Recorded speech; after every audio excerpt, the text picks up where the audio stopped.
स्वामी जी, भारत दुनिया का तीसरा सबसे पोल्यूटेड एक देश ग्लास बन गया गाय है। का दूध, एक चम्मच गाय का घी। जी, मेरी बहन, आज ये सारे उपाय हम आपसे समझेंगे स्वामी जी। हम बात देश की कर रहे हैं जो कि पोल्यूटेड कंट्रीज की कैटेगरी में तीसरे नंबर पर पहुंच गया है। ग्लोबल वार्मिंग का आलम तो यह है कि मार्च अभी बीता नहीं है और कई राज्यों में तो पारा 40 डिग्री को पार कर चुका है और इसका असर तो बच्चों पर साफ दिखाई दे रहा है। उनकी फिजिकल ग्रोथ के साथ साथ उनकी मेंटल ग्रोथ भी रुक रही है।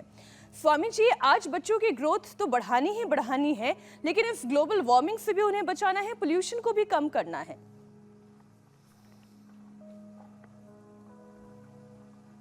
हाँ, ये आपने एकदम ठीक कहा है। शीर्षासन के बाद ये सर्वांगासन, सालंब किया पहले, फिर अभी निरालंब कर रहे हैं। ये 5 आसन तो सबको कर रहे हैं।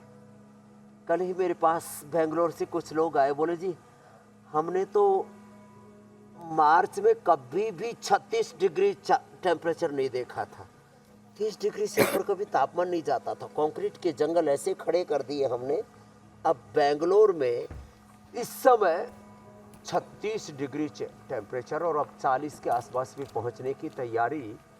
अप्रैल, मई, जून में क्या होगा, ये सोच करके ही मन घबराता है। तो देखो, एक तरफ तो ये बच्चों के लिए शीर्षासन, सर्वांगासन, हलासन, चक्रासन, और दूसरी तरफ एक कठिन कठिन आसन पूर्ण चक्रासन करो बच्चों। हाँ, चक्रासन, पूर्ण चक्रासन, पूर्ण उष्ट्रासन। उष्ट्रासन आप करो बेटियों, बच्चों को करवाने चाहिए। हाँ, पीछे झुकने वाला उष्ट्रासन और पूर्ण उष्ट्रासन, आगे झुकने वाला पश्चिमोत्तानासन और फिर भूनमनासन भी करवाएंगे। तो बच्चों को ये अभ्यास तो करने ही करने हैं। ग्लोबल वार्मिंग का जहाँ तक प्रश्न है, प्रकृति और पर्यावरण, इसको भिन्न नहीं मानना होगा। यह हमारे लिए है और हमें पेड़ों को लगाना है, पेड़ों को बचाना भी है। जंगल कट रहे हैं, जिस तरह से बुरी हालत है। पीछे झुक करके चक्रासन, फिर ये पूर्ण चक्रासन, पूर्ण उष्ट्रासन, आगे झुक करके। ये सब बच्चे आप मेरे दाएं बाएं देख रहे हो, अप्रतिम योगाभ्यास कर रहे हैं। सब बच्चों में अप्रतिम सामर्थ्य है और सब बेटे बेटियां जब ऐसे अभ्यास करेंगे। चलो बच्चों आगे झुको। पश्चिमोत्तानासन मैं कर रहा हूँ और आप भूनमनासन करो। पहले अंगुली से, अंगूठे से पैर के अंगूठे को पकड़ लिया, भूनमनासन और पश्चिमोत्तानासन। तो हमें और क्या क्या करना है, किन बातों का ध्यान देना है?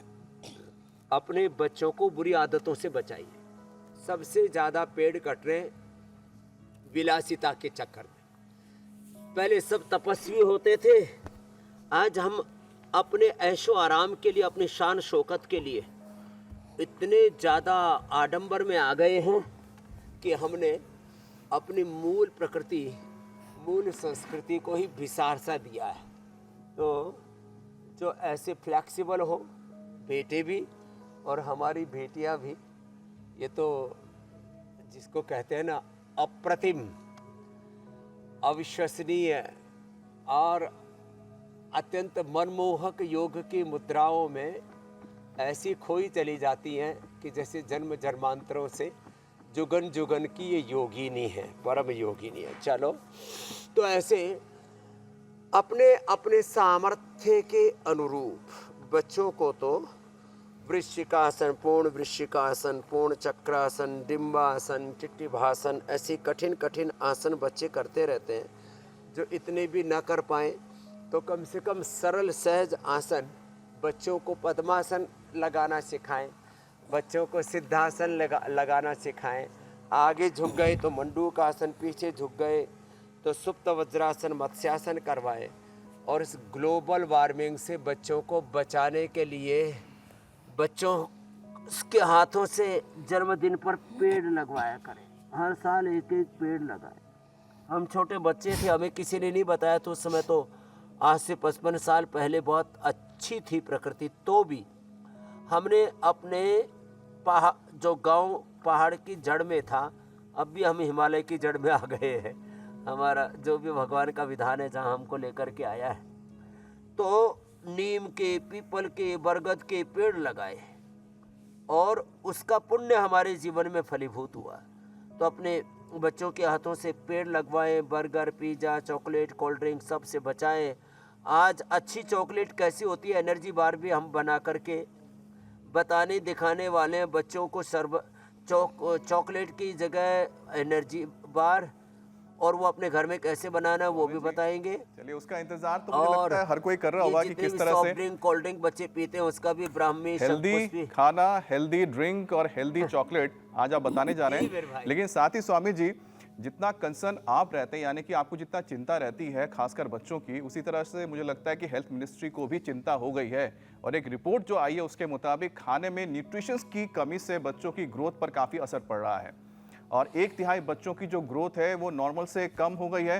तो स्वामी जी, अब आगे बढ़ें उससे पहले तो खान पान कैसा हो, पोषण की कमी ना रहे और योग के साथ साथ बच्चों के लिए डाइट प्लान भी हो, ये भी आपको थोड़ा बताना चाहिए ताकि जो परिवार है एक टाइम टेबल तैयार कर लें कि बच्चों के लिए ये चीजें करनी है, खासतौर पे खाने पीने के लिए। हाँ, खाने पीने के लिए जिन बच्चों के फेफड़े कमजोर है उनके लिए हमने बालप्रास तैयार कर दिया जी। च्यवनप्राश तो सबके लिए था ही था। हमने बच्चों को बालप्रास और ये बादाम पाक, ये बच्चों की एनर्जी के लिए ना बड़ी अच्छी चीज़ है। और आज बच्चों के मस्तिष्क के लिए मेधावटी और मेमोरी ग्रिड तो हम देते थे मस्तिष्क के प्रज्ञा के विकास के लिए। ये ब्राह्मी ग्रिड बड़ा ज़बरदस्त। मैं कह रहा था अभी थोड़ी देर पहले जब मीनाक्षी जी बोल रहे थे, तो 1 गिलास गाय का दूध, 1 चम्मच गाय का घी या मक्खन, 1 कटोरी दाल और 1 कटोरी कोई भी सब्जी, सीजनल वेजिटेबल जो भी जहाँ उपलब्ध है, और अलग अलग प्रकार के अनाज। केवल कुछ लोग गेहूँ खाते हैं, कुछ केवल इडली, डोसा, सांभर, इसी पर पेलम पेला है। कहीं पर चावल, कहीं पर रोटी, और वो भी गेहूँ चावल, इसी पर सोटा घुमाते रहते हैं। तो भाई थोड़ा मल्टीग्रेन, कभी रागी की, कभी जवार की, कभी बाजरे की, कभी मकई की, कभी चौलाई की, कभी ऐसे ये जो अलग अलग प्रकार के अनाज है ना, मल्टीग्रेन, इसी की रोटी, इसी की खिचड़ी कल हमने कितनी सुंदर बनाई। हमारे गुरुजी कहने लगे, स्वामी जी हम ये जवार की रोटी तो बहुत खाई, खिचड़ी पहली बार खाई। मैंने कहा हाँ गुरुजी। तो देखो, हमको अपने बच्चों को ये पोषण देने के लिए मैंने कहा ना, 1 गिलास दूध, 1 चम्मच घी, 1 कटोरी सब्जी, 1 कटोरी दाल, और 3 बार से ज़्यादा बच्चों को ना खिलाएं। ये जो बार बार बच्चों को खिलाते हैं उससे बच्चे पहलवान नहीं बनते, बीमार बनते। 1 बार सुबह नाश्ता, और नाश्ते में भी हमने यहाँ पतंजलि विश्वविद्यालय से लेकर के आचार्य कुलम, पतंजलि गुरुकुलम में एक प्रोटोकॉल रखा हुआ है। सप्ताह के 7 दिन का अलग अलग प्रकार का प्रातःराश, और फिर दोपहर का, शाम का भोजन जो है मिष्टान्न के तौर पर, ठीक है, कभी लड्डू, जलेबी, इमरती, गुलाब जामुन आदि खिला देते हैं, लेकिन चीनी की जगह हम खांड का, शक्कर का और ब्राउन शुगर का इस्तेमाल करते हैं। चीनी, मैदा, ज़्यादा नमक का सेवन, हमने एक दिन तो पूरा प्रोग्राम ही रखा था। उत्तर भारत में विशेष करके नमक ज़्यादा और चीनी ज़्यादा, प्रोटीन कम। इससे प्रोटीन तो बेसिक रिक्वायरमेंट है, और प्रोटीन का सबसे बड़ा स्रोत है दालें, दूध, दही, छाछ। प्रोटीन का सबसे बड़ा स्रोत है सोयाबीन। तो इन चीज़ों को हमें अपने फूड में, और चना, भुना हुआ चना, चने का सत्तू, ये सब चीज़ों को हमें सम्मिलित करना पड़ेगा। तो जो ये बहुत महंगा खाने की ज़रूरत नहीं है। आजकल पोषक आहार के नाम पर छोटे बच्चों को ही अलग अलग MNCs के प्रोडक्ट खिलाने शुरू कर देते हैं, और सोचते हैं इससे हमारे बच्चे महान बनेंगे। महाराणा और छत्रपति शिवाजी महाराज, अब उन्होंने कोई एक कॉम्प्लोन, हॉर्लिक्स और पता नहीं क्या क्या इधर उधर की चीज़ें खाते रहते हैं।